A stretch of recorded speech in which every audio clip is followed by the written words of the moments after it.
moći da nađem mnogo korisnih snimaka. Drugo, postoji jedan problem koji se ponovo pojavio u pritvorskoj jedinici. Slučaj diskriminacije pravoslavnih Srba u odnosu na druge zatvorenike.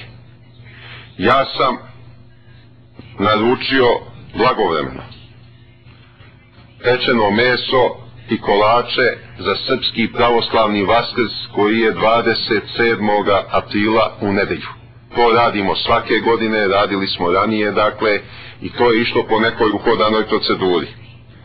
15. aprila sam dobio pismenu informaciju od uprave zatvora da to što sam naručio ne može da bude isporučeno u nedelju na Vaskrs, nego samo u petak 25. aprila.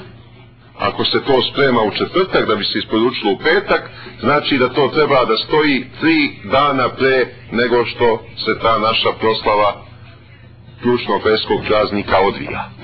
A nedavno smo imali rimokatolički Vaskrs, sve što je naručeno i pečeno meso i kolači i sve ostalo isporučeno je u nedelju ujutru, pre 12 sati, sveže. I ja sam odlučio jednostavno da ovo bojkotujem, a vas upoznajem da je na delu jedan flagrantan slučaj diskriminacije. Podsjećam vas